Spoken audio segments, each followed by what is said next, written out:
నమస్తే, welcome to Telugu రాజ్యం. నేను మీరా. సినిమా రంగానికి సంబంధించి జరిగే ప్రెస్ మీట్లు అవనివ్వండి, జరిగే ప్రీ రిలీజ్ ఈవెంట్ అవనివ్వండి, వీటిల్లో ప్రధానంగా పొలిటికల్ రిలేటెడ్గా ఉన్నటువంటి మాటలు ప్రధానంగా వినిపిస్తున్నాయనే అభియోగం జనాల్లో వ్యక్తం అవుతోంది.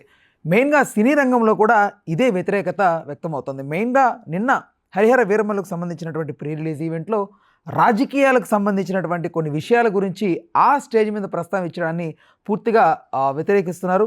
ఓవరాల్గా ఈ అంశం గురించి తప్పు ఎవరిది అనే అంశం గురించి మనతో చర్చించడానికి సినీ మరియు రాజకీయ విశ్లేషకులు భరద్వాజ్ గారు ఉన్నారు. ఆయనతో చర్చిద్దాం. సార్ నమస్తే. నమస్తే అండి. ఏంటి మీ అభిప్రాయం? నిన్న చూసారు ఈవెంట్, కళ్యాణ్ గారు మాట్లాడారు, త్రిపులర్ గారు కూడా మాట్లాడారు. దీనికి అదే అట్లే కొంచెం ఇదో అనిపిస్తాయి. ఏంటి అసలు మీ ఒపీనియన్? అంటే ఒక ఔరంగజేబును మట్టి కరిపించి వచ్చాడు ఈయన నిజ జీవితంలో కూడా అనే మాట ఆయన వాడాడు. ఎవరు? రఘురామకృష్ణరాజు గారు వాడారు. అది వాడాల్సిన సందర్భం కాదు, అనవసరం కూడా, కానీ వాడేశాడు ఆయన. కాబట్టి ఒక పొలిటికల్ స్టేట్మెంట్, తన ఏ సినిమా వేడుకకు వచ్చాడో ఆ సినిమా కాంటెక్స్టు, ఆ కథని రిలేట్ చేస్తూ అందులో హీరోగా నటించినటువంటి పవన్ కళ్యాణ్ని ఎలివేట్ చేయటం కోసం జగన్మోహన్ రెడ్డి మీద గెలిచారంటే ఆ గెలుపు సాధించటంలో, కూటమిని నడిపించటంలో, కూటమిని నిర్మించటంలో పవన్ కళ్యాణ్ కీలక పాత్ర పోషించాడు అనే విషయాన్ని అక్కడ చాటి చెప్పాలి అని అనుకున్నాడు ఆయన. అయితే మనకి బయట నుంచి చూస్తే అదే కనిపిస్తుంది అక్కడ. అంటే చంద్రబాబు అరెస్ట్ అయినప్పుడు ఈయన వెళ్ళి ఇంటర్వ్యూ పెట్టి బయటకు వచ్చి మీడియా ముందు నిలబడి తెలుగుదేశం జనసేన వచ్చే ఎన్నికల్లో కలిసి వెళ్తాయి, భారతీయ జనతా పార్టీ కూడా మాతో కలిసేటువంటి అవకాశాలు ఉన్నాయని భావిస్తున్నాను, ఆశిస్తున్నాను అని మాట్లాడాడు ఆయన. ఇదంతా కూడా డిజైన్డ్ ప్రోగ్రామ్. అతను ఓజీ షూటింగ్లో ఉండగా సడన్గా బయలుదేరి రాజమండ్రి వెళ్ళాడు. ఆ రోజు అందరికీ తెలుసు. ఓజీ షూటింగ్లో ఉండగా ఎవరు వెళ్ళమంటే వెళ్ళాడు ఆయన? భారతీయ జనతా పార్టీ కేంద్ర నాయకత్వం వెళ్ళమంటే వెళ్ళాడు. వెళ్ళి అదంతా కూడా టోటల్గా బీజేపీ స్కీమ్ చేసి నడిపించినటువంటి కార్యక్రమం. అంటే ఇంక్లూడింగ్ చంద్రబాబు గారి అరెస్ట్ కూడా. చంద్రబాబు గారి అరెస్టుకి వాళ్ళ ఆమోదం ఉన్న తర్వాతే అరెస్ట్ జరిగింది. కేంద్ర ప్రభుత్వ హోంశాఖకి చెప్పి వారి అనుమతితోనే అరెస్ట్ చేశారు. అరెస్ట్ చేసిన తర్వాత ఆయన అప్పటి ఇండియా కూటమి వైపు చూసే ప్రయత్నం చేశాడు. వాస్తవం అది. ఇండియా కూటమి నుంచి ఖండన ప్రకటనలు వచ్చినాయి. మమతా బెనర్జీ గారు, పంజాబ్ మాజీ ముఖ్యమంత్రి, వీళ్ళందరూ ఖండిస్తూ ప్రకటనలు ఇస్తూ ఉన్నారు. ఎప్పుడైతే పవన్ కళ్యాణ్ వెళ్ళి అక్కడ ములాఖాత్ పెట్టి చంద్రబాబుతో మాట్లాడి బయటకు వచ్చి జనసేన, తెలుగుదేశం, బీజేపీ అనలేదు. అప్పుడు చాలా వ్యూహాత్మకంగా స్క్రిప్ట్. అప్పటికి ఇంకా బీజేపీ అంటారు కాల. జనసేన, తెలుగుదేశం కలిసి వెళ్తాయి, బీజేపీ కూడా మాతో కలుస్తుందని ఆశిస్తున్నాను, ఇదే ప్రకటన చేశాడు ఆయన. ఈ పవన్ కళ్యాణ్ వెళ్ళి ఆ ప్రకటన చేసిన మరుక్షణం ఇండియా కూటమి నుంచి, కాంగ్రెస్ నుంచి వస్తున్నటువంటి ప్రకటనలన్నీ స్విచ్ చేస్తే ఫ్యాన్ ఆగిపోయినట్టు ఆగిపోయినాయి. ఎందుకు ఆగిపోయినాయి? బీజేపీ ప్రోగ్రామ్ అనే విషయం ప్రపంచంలో అందరికీ తెలుసుది.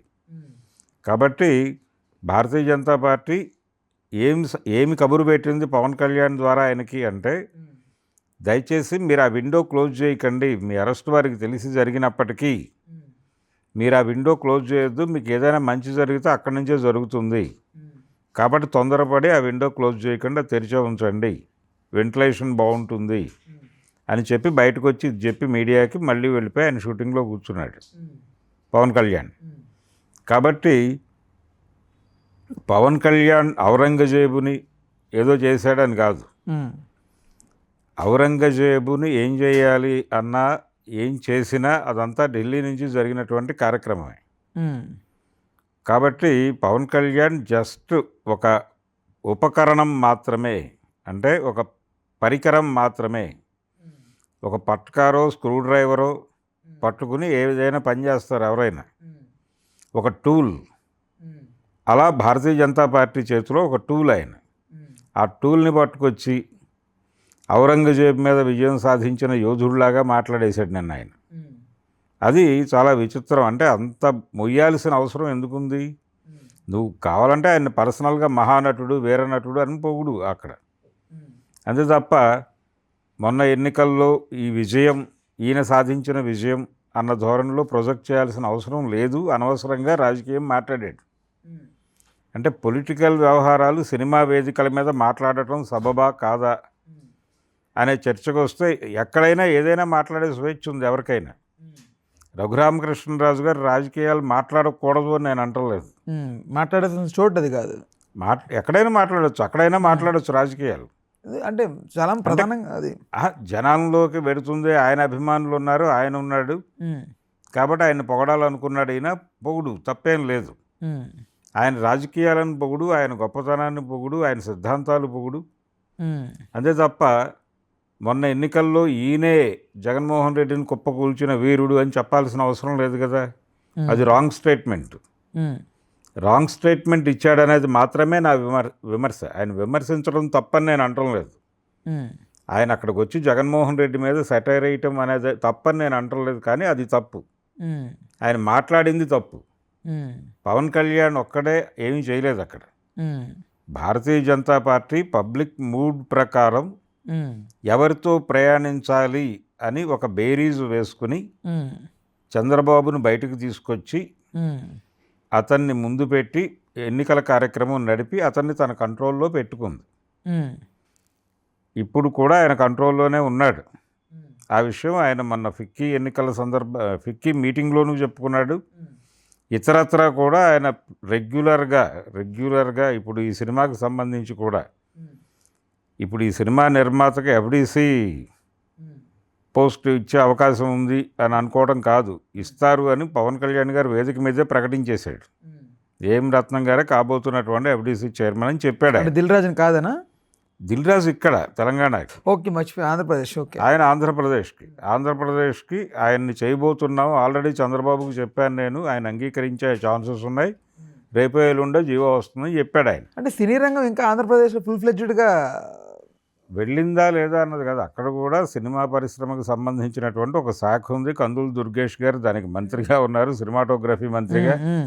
వారు కూడా నిన్న వేదిక మీద ఉన్నారు. జనసేనకే ఇచ్చారు అది. కాబట్టి జనసేనకు సంబంధించినటువంటి సినిమాటోగ్రఫీ మంత్రి, జనసేన నాయకుడు, సినిమా యాక్టరు. కాబట్టి ఎఫ్డీసీకి సంబంధించి ఎవరిని తీసుకోవాలో వాళ్ళనే నిర్ణయం తీసుకునివ్వమని ఆయన వదిలేశాడు.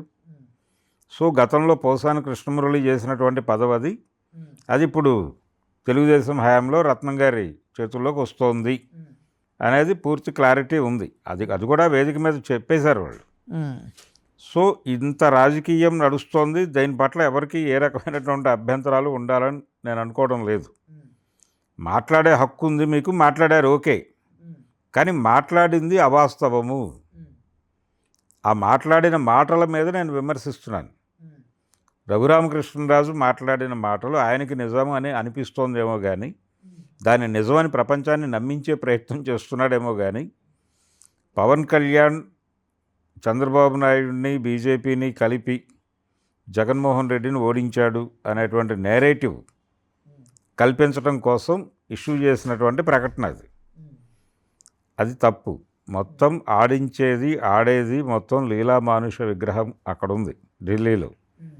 అది అమిత్ షా అనే పేరుతో ఉండొచ్చు, లేకపోతే నరేంద్ర మోడీ అనే పేరుతో ఉండొచ్చు, కానీ ఢిల్లీ నుంచి జరిగినటువంటి ఒక ఆపరేషన్లో భాగంగా పవన్ కళ్యాణ్ గారు ఆ రోజు వెళ్ళి చంద్రబాబు గారిని కలిసి వారిని ఆ విండో మూసేయకండి అని చెప్పి వారిని తను కాపాడినట్లుగా ఒక ప్రొజెక్షన్ ప్రపంచం మీదకు వదిలేడు. దాంతోపాటు ఈ కళ్యాణ్ గారికి సంబంధించి కూడా కళ్యాణ్ గారి టికెట్స్ ప్రైస్ గురించి కూడా మెన్షన్ చేసి, నా సినిమా వస్తే అప్పుడే చెప్పాను మనల్ని ఎవడు రాపేదని. సో దానికి తగ్గట్టుగానే ఇప్పుడు టికెట్ ప్రైస్ ఉన్నాయన్నారు. ఇప్పుడు టికెట్ డిమాండ్ అండ్ సప్లై అన్నాడు ఆ రోజు ఆయన రిపబ్లిక్ ఫంక్షన్లో మాట్లాడుతూ. డిమాండ్ అండ్ సప్లై ప్రకారం మా సినిమాలకు వచ్చేటువంటి ఆడియన్స్ ఎంత డబ్బులు పెట్టైనా చూస్తారు అని చెప్పారు వారు ఆ రోజు. నేను అనేది ఏంటంటే, మొదటి 2 రోజులు మీకు హడావిడి చేసేది, మీరు వేసేటువంటి ప్రీమియర్స్కి వచ్చేటువంటి వాళ్ళు ఎవరు? మీ అభిమానులే వస్తారు. మీ అభిమానుల గొంతులు కోసే హక్కు ఎవడిచ్చాడు మీకు? మీ మీద అభిమానంతో వాళ్ళ థియేటర్కి వస్తే వాళ్ళ దగ్గర 600, 700 రూపాయలు, 800 రూపాయలు మీరు టికెట్ల పేరుతో తీసేసుకుంటే, వాళ్ళ జేబులకు చిల్లు పెట్టి మీరు మీ బొక్కసం నింపుకునే ప్రయత్నం చేయటం ఎంతవరకు సబబు? మిమ్మల్ని అభిమానించినందుకు మీరు ఇచ్చే కానుక అదే వాళ్ళకి. ఇప్పుడు జరిగేది కూడా అదే.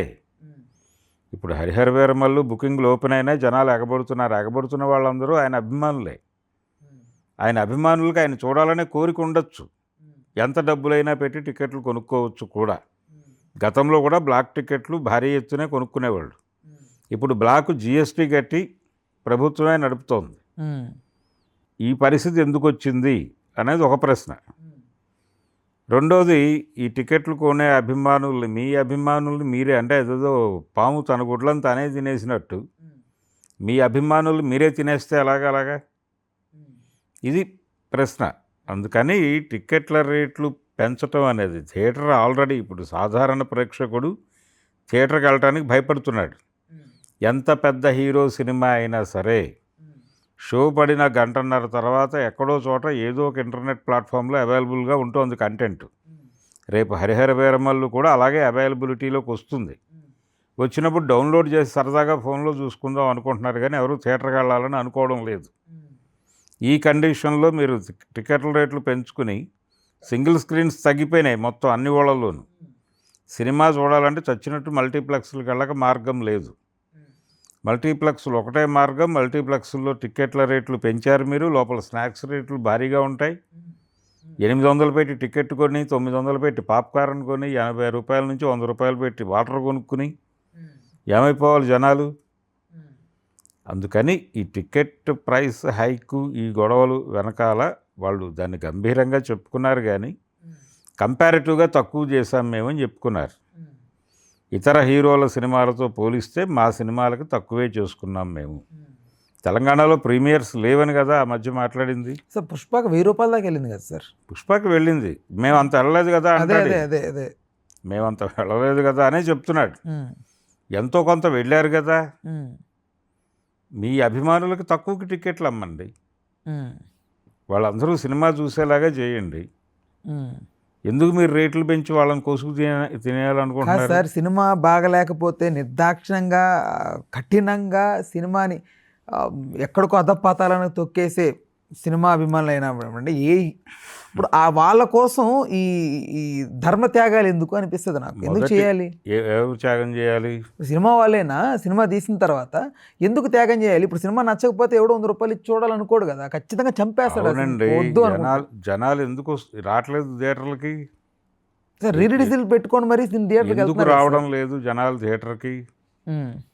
థియేటర్లకు జనాలు రావడం లేదు అన్న విషయం ప్రపంచానికి అర్థమవుతోంది కదా.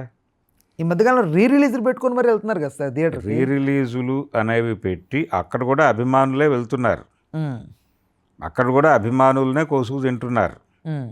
ఒకరోజు ఒక షో, 2 షోలు హడావిడి అంతే, అంతకు మించి ఏమీ లేదు. అక్కడేమీ జనాలు రోజువారీ భోజనాలు అక్కడే వండుకుని తిని లవకుశలాగా చూడట్లేదు. ఇప్పుడు పరిస్థితి ఏంటంటే థియేటర్ ఎంత పెద్ద హీరో ఉన్నప్పటికీ 3 నుంచి 4 రోజుల తర్వాత అక్కడ జనం ఉండటం లేదు అనేది వాస్తవం. ఏ థియేటర్ అయినా వెళ్ళండి. ఇప్పుడు ఆ మధ్య విజయవాడలో కొత్తగా కూలగొట్టినటువంటి 2 థియేటర్ల యజమాని అన్నపూర్ణ, శకుంతల థియేటర్లు కూలగొడుతున్నారు. ఆ థియేటర్ల యజమాని మీడియా ముందుకు వచ్చి చెప్పిన మాట ఏంటంటే, 2 థియేటర్ల మీద మేము రోజుకి 8 ఆటలు వేస్తే 100 మంది, మొత్తం అన్ని ఆటల మీద 100 మంది లోపలికి వచ్చి వెళ్తే గగనంగా ఉంది అన్నాడు ఆయన. అదే పరిస్థితి. అంటే సినిమా చూడటం లేదు జనం అని నేను అంటలా, సినిమా చూస్తున్నారు, కానీ సినిమా థియేటర్కి వచ్చి చూడట్లా. ఓటీటీకి కూడా వెళ్ళట్లా వీళ్ళు, పైరసీ ఇక్కడ చూస్తున్నారు. ఐ బొమ్మో ఇంకో బొమ్మలోనో చూస్తున్నారు. కాబట్టి మీకు సింగిల్ స్క్రీన్ ఆడియన్స్ ఓటీటీలకు వెళ్ళిపోతారని అనుకున్నారు వీళ్ళు ఓటీటీలకి వెళ్లకుండా, థియేటర్కి వెళ్లకుండా మధ్యలో మాయమైపోయి ఇంకెక్కడో సినిమా చూస్తున్నారు. అది ఎందుకు పోడ్చలేకపోతున్నారు? ఇప్పుడు ఆ ఛానల్ ముయ్యాలి కదా, దాని మీద ఒక చర్య ఉండాలి కదా. మీరు అధికారికంగా మీరు ఏమైనా చేసుకోండి మీకు దమ్ముంటే అని సవాల్ చేశాడు ఆ మధ్య ఆయన ఐబొమ్మ నుంచి. ఎందుకు ఆ సవాళ్ళను స్వీకరించి మీరు కంట్రోల్ చేయలేకపోతున్నారు? ఇన్ని ఒప్పందాలు ఇన్ని చెప్తారు కదా, ప్రభుత్వాలు తలుచుకుంటే ఎందుకు అవ్వదు? అది ఆ ప్రయత్నం చేయరు. కాబట్టి థియేటర్కల్ రైట్స్ అనే కార్యక్రమం, ఆ థియేటర్కల్ రైట్స్ కొనుక్కున్న వాళ్ళకి ఆ 3 రోజులు అభిమానులు హడావిడి, ఆ డబ్బులు పీకేసుకుంటే అక్కడికి కొంత సేఫ్ అయిపోతారు వాళ్ళు. ఈ సినిమా బయ్యర్స్ ఎవరో కొని రిలీజ్ చేస్తున్నారు అని అనుకోవడం భ్రమ. హరిహర వీరమల్లు వాళ్ళే రిలీజ్ చేసుకుంటున్నారు. వాళ్ళే రిలీజ్ చేస్తున్నారు. ఫైనాన్సర్స్ నుంచి ప్రెజర్ తగ్గించడం కోసం పార్ట్ 2 ఉందని చెప్తున్నారు. పార్ట్ 2 ఉంటుందో ఉండదో దీని భవిష్యత్తు మీద ఆధారపడి ఉంటుంది. ఇది ఎంత పూల్ చేయగలదు, ఎంత కలెక్షన్ సాధించగలదు అనే దాని మీద 2 డిసైడ్ అవుతుంది. ఒకవేళ ఇది కనుక పెర్ఫామ్ చేయకపోతే ఆ 2 గురించి అందరూ కన్వీనియంట్గా మర్చిపోతారు. ఆల్రెడీ తీసేశారు 2 పార్ట్లు కలిపి. ఫస్ట్ పార్ట్ ఇప్పుడు రిలీజ్ చేసి దాని తర్వాత గ్రాఫికల్ వర్క్ చేసి ఇంకో సెకండ్. మొదట అనుకున్నప్పుడు 2 భాగాల సినిమా కాదు ఇది. 2 భాగాలు కాదు, ఒకటే సినిమా. కానీ ఈ ఫైనాన్సర్స్ని కంట్రోల్ చేయటం కోసం దీన్ని పార్ట్ 1గా మార్చారు. దానికి సంబంధించి కొంత షూట్ ఆయనతో జరిగింది, పవన్ కళ్యాణ్ గారితో. కొంత సినిమా షూట్ అయ్యి ఉంది వాళ్ళ దగ్గర, కొంత మాత్రమే ఉంది. మళ్ళీ షూటింగ్ చేయాల్సింది చాలా ఉంది. ఒకవేళ ఇది గనక రిజల్ట్ తేడా వస్తే దాన్ని మర్చిపోతారు కన్వీనియంట్గా. ఇక్కడ డబ్బులు వస్తే ఈ ఇమేజ్ మీద దాన్ని నడిపించడం కోసం ఒక అడుగు ముందుకేస్తారు. అది పరిస్థితి. అందుకని పవన్ కళ్యాణ్ గారు ఈ సినిమా వేదిక మీద చాలా దారుణాలు మాట్లాడాడు ఆయన. చాలా దారుణాలు అంటే తను ఇంతకుముందు చేసిన సినిమాలు రీమేకులు చేశారు వరుసగా. రీమేకులు ఎందుకు చేశాడు? ఆయనకు టైం లేదు కాబట్టి, హడావిడిగా ఏదో సినిమా చేయాలి కాబట్టి. తనే చెప్పుకున్నట్టుగా తనకు ఇంట్లో పొయ్యి వెలగాలన్నా, పార్టీలో కదలిక కదలాలన్నా డబ్బులు కావాలా, డబ్బులు సినిమా నుంచే రావాలన్నాడు ఆయన. ఆ సినిమా ఎన్నికలు దగ్గర పడుతున్నాయి, డబ్బులు కావాలి ఆయనకి. అందుకని 3 సినిమాలు కమిట్ అయ్యానని చెప్పాడు. అప్పుడు వేగంగా షూటింగులు జరగాలి, సినిమాలు కంప్లీట్ అవ్వాలి అంటే రీమేక్ సినిమాలకు వెళ్ళారు. ఆయన చేసినటువంటి వకీల్ సాబు రీమేక్ సినిమానే, అమితాబ్ బచ్చన్ సినిమా చేసాడు అది. అలాగే ఆయన చేసినటువంటి భీమ్లా నాయక్ రీమేక్ సినిమాని. రీమేకులకు ఎందుకు వెళ్తున్నారు మీరు అని ఎవరో అంటే, అసలు తెలుగులో సొంత కథలతో వచ్చే డైరెక్టర్లు ఎవరున్నారు అన్నాడు ఆయన వేదిక మీద. ఒకే ఒక్క డైరెక్టర్ ఉన్నాడు, నేను ఫ్లాప్లో ఉండగా వచ్చి నాకు ఒక హిట్ ఇచ్చాడు, జల్సా. త్రివిక్రమ్ శ్రీనివాస్ తప్ప ఇంకో డైరెక్టర్ లేడు తెలుగు ఇండస్ట్రీలో అని మాట్లాడాడు ఆయన. ఏమనాలి ఆయన్ని? అంటే తన గురించే చెప్పుకున్నాడు. నా దగ్గరికి వచ్చిన వాళ్ళు, నాతో తీస్తున్న వాళ్ళల్లో పెద్ద డైరెక్టర్లు, గొప్ప డైరెక్టర్లు లేరు అని తనతో సినిమాలు తీసిన డైరెక్టర్లని ఒక రకంగా కించపరిచినట్టుగా చూడాలి అది.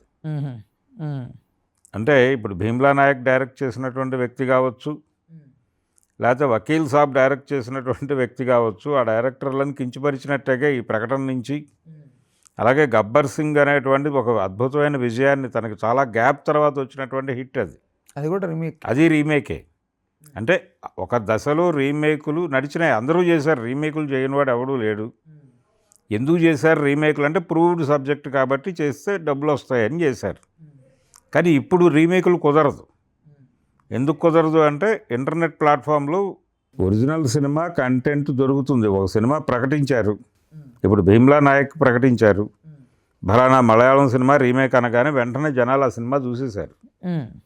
అలాగే గాడ్ ఫాదర్ సినిమా చిరంజీవి గారు ప్రకటించిన మరుక్షణం ఆ సినిమా చూసేశారు మలయాళంలో. పైగా అది తెలుగులోకి 70 ఆహా ఓటీటీలో అవైలబుల్గా ఉంది అప్పుడు.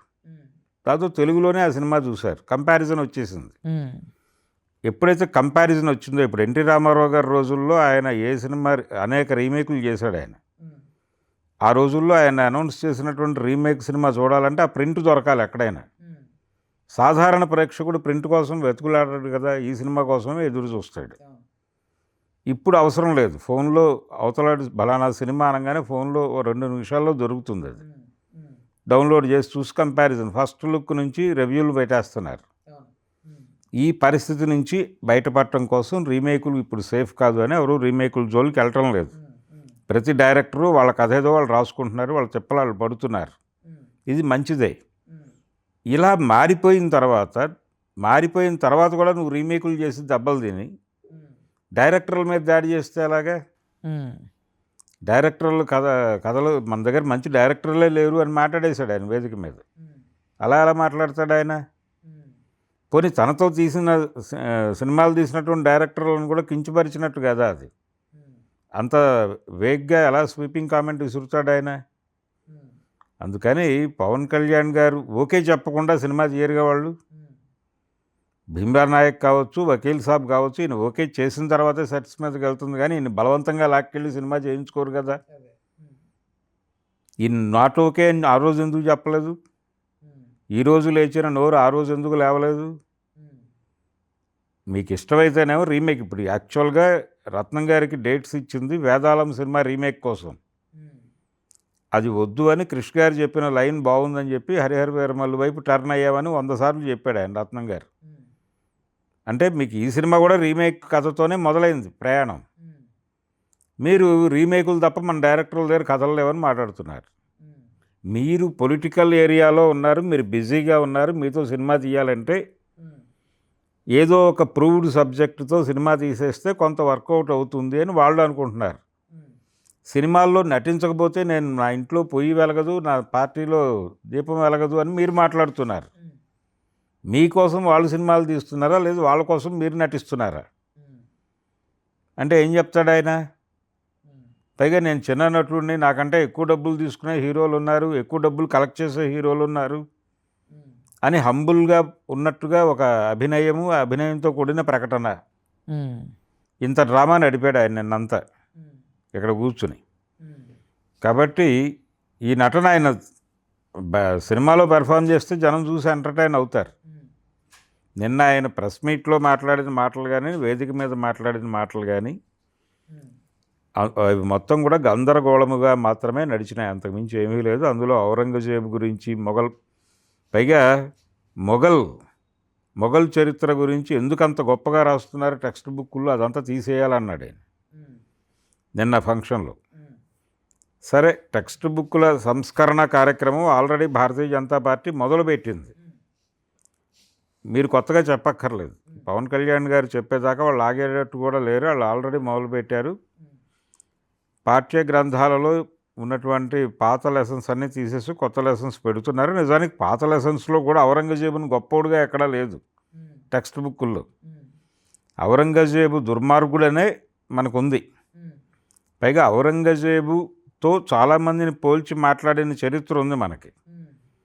నందమూరి తారక రామారావు గారిని చంద్రబాబు గారు వెన్నుపోటు పొడిచినప్పుడు ఆయన జెమినీ టీవీలో కూర్చుని మాట్లాడిన మాటల్లో కూడా ఔరంగజేబు అని వాడారు. ఔరంగజేబు చంద్రబాబు నాయుడే అని చెప్పి మాట్లాడాడు ఆయన. కాబట్టి ఔరంగజేబు అనేటువంటి బిరుదు పవన్ కళ్యాణ్ ఉప ముఖ్యమంత్రిగా ఉన్నటువంటి ప్రభుత్వాన్ని ఎవరైతే నడిపిస్తున్నారో ఆ అధినేతకు కూడా ఉంది. ఆ పార్టీ వ్యవస్థాపకుడే ఆయన ఔరంగజేబు అని చెప్పి అన్నాడు.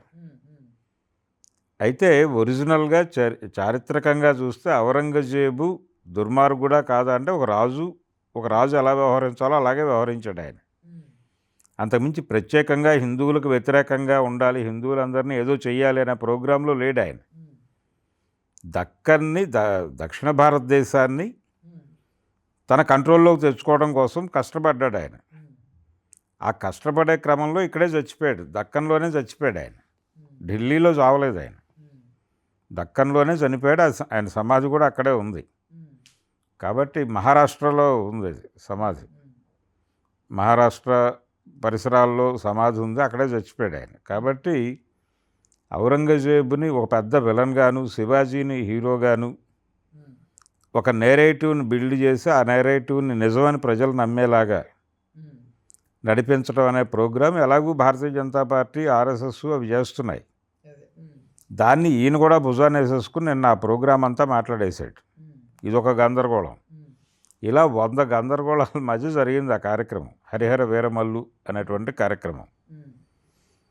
ఇందులో చాలా అవాస్తవాలు, వాటిని వాస్తవాలు అని భ్రమింపజేసేటువంటి ప్రయత్నాలు ఇవన్నీ జరిగినాయి. అనవసరమైన నిందలు వేయటం అందరి మీద, ముఖ్యంగా పెయిన్ అనిపించింది డైరెక్టర్ల మీద నింద వేయటం. త్రివిక్రమ్ తప్ప తెలుగులో ఇంకో డైరెక్టర్ లేడని మాట్లాడటం. మరి ఇప్పుడు పెద్ద పెద్ద హిట్స్ ఇస్తున్నటువంటి వాళ్ళందరూ ఆయన కళ్ళకి కనిపిస్తున్నారో కనిపించడం లేదో నాకు అర్థం కావట్లేదు. అంటే ఆయన పర్స్పెక్టివ్ ఏంటంటే లైక్ నన్ను ఆదుకుంది త్రివిక్రమ్ అనేది కదా చెప్పాడు ఆయన. ఇండస్ట్రీని ఆదుకుంది ఆయన ఆదుకున్నాడు. మిగిలిన హిట్లు ఇచ్చిన హరీష్ శంకర్ ఎందుకు కనిపించలేదు ఆయనకి? గబ్బర్ సింగ్ హిట్ ఇచ్చాడుగా, మరి ఆయన ప్రస్తావన ఎందుకు లేదు? అందుకని అంటే పైగా రీమేకులు ఖాతాలో వేసి తిట్టాడుగా హరీష్ శంకర్ని కూడా. హరీష్ శంకర్తో ఇప్పుడు ఒక సినిమా చేస్తున్నాడు ఆయన. ఏది ఉస్తాద్ భగత్ సింగ్ షూటింగ్ నడుస్తోంది. అది సరే మీరు ఇవన్నీ చెయ్యండి, చేయకపోండి, అది వేరే గొడవ. కానీ డైరెక్టర్ల మీద వాటి మీద మీ దగ్గరికి వచ్చిన కథలు మీరు ఒప్పుకుంటేనే కదా చేసేది వాళ్ళు. మీ దగ్గరికి వచ్చి మేము బలానా సినిమా రీమేక్ చేస్తున్నాము ఈ పేరుతో, వద్దు చేయొద్దు, స్ట్రైట్ సబ్జెక్ట్ ఉంటే తీసుకురండి, లేదా మీరు వెళ్ళిపోండి ఇక్కడి నుంచి అంటే వాళ్ళు వెళ్ళిపోయి సొంత కథలే పట్టుకొచ్చేవాళ్ళుగా. మరి ఆ రోజున చెప్పకుండా ఈ రోజున వేదిక మీద వాళ్ళ మీద పడి ఆడవటం ఎందుకు? అందుకని కరెక్ట్ కాదు అది, ఆ మాటలు కరెక్ట్ కాదు. నానా గందరగోళంగా మాట్లాడాడు ఆయన నిన్న ప్రెస్ మీట్లోనూ అలాగే మాట్లాడాడు, సాయంత్రం ఈవెంట్లో కూడా అలాగే మాట్లాడాడు.